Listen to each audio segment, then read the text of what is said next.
Hariam, Shri Gurubhyo Namaha. After the invocation, the chant of the praises of Hanumanji starts. And it starts with Jai Hanuman Gyana Gunsagar, Jai Kapi Satinaloka Ujagar.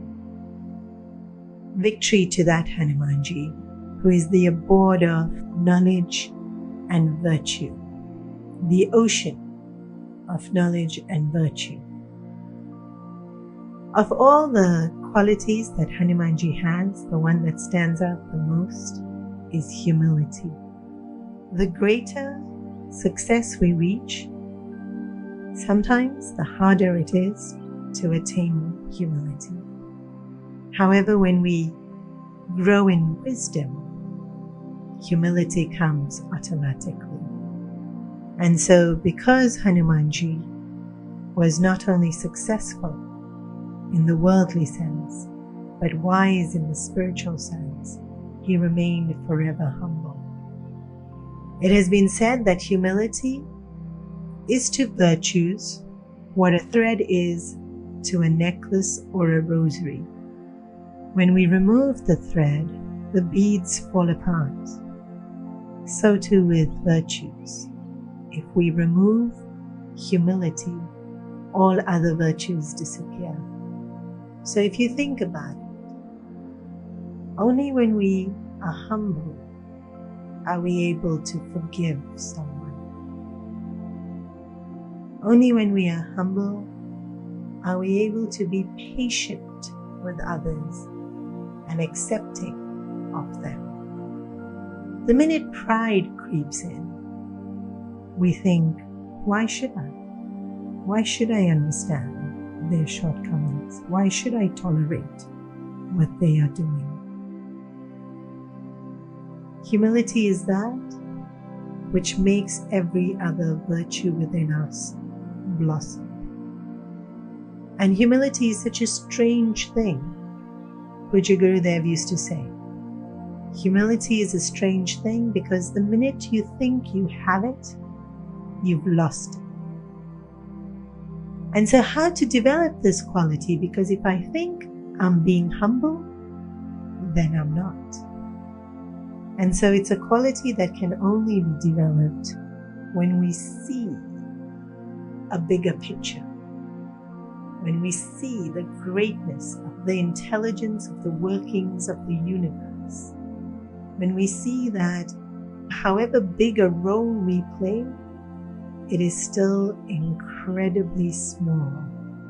I think it was President Roosevelt who said that when he received too much praise, he would go and stand under the night stars. And looking up into the sky full of stars, he would remember how tiny Earth was in this entire galaxy. And on this Earth, how tiny he was. Humility also comes to us when we remember that we are just as important as everyone else.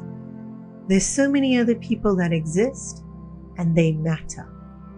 And this might seem like such a self-evident or such an obvious thing that of course other people exist.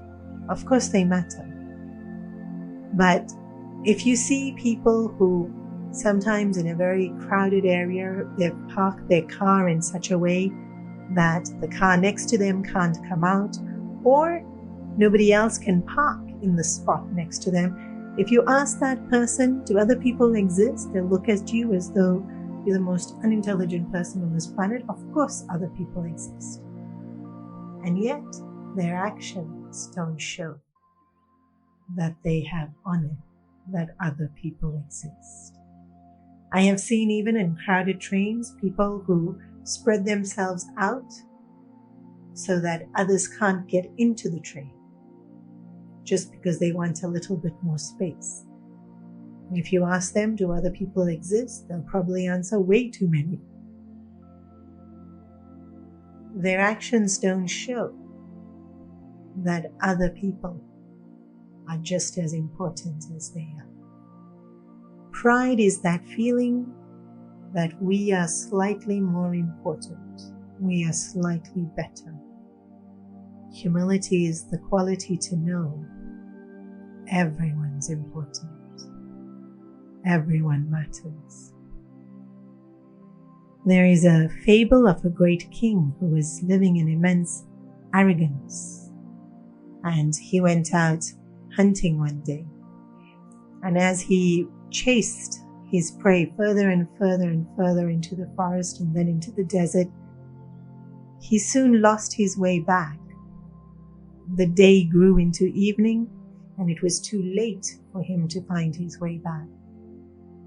And as his fortune would have, there was a desert storm, and he was tossed about in the desert winds so that his clothes were torn and tattered and his face scarred. And in this way he walked around, hungry, thirsty, tired, now no longer able to even think how to rescue himself, and chanced upon a few other people passing by. And when he said to them, "Help me, I am the king," they all laughed, thinking he was a crazy man wandering around the desert. They shared some food with him and water and sent him in the direction of the city. He walked for many days, and each time he said he was the king, people laughed at him. When he arrived at the palace finally and told the guards to let him in because he was the king, the guards too took him to be a crazy man and shooed him away.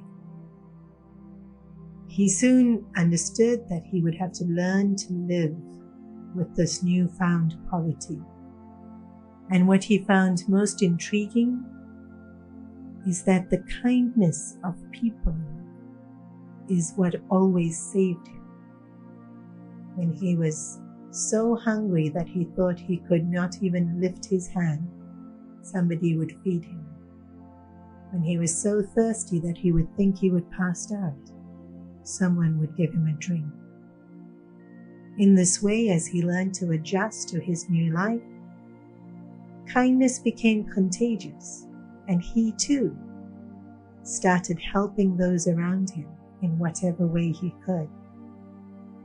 And the minute that kindness entered his heart, he realized that it was the angel of humility that had brought him into this situation, for him to learn that far more important than acquiring his things and enjoying his power was the ability to connect with other people and to show kindness.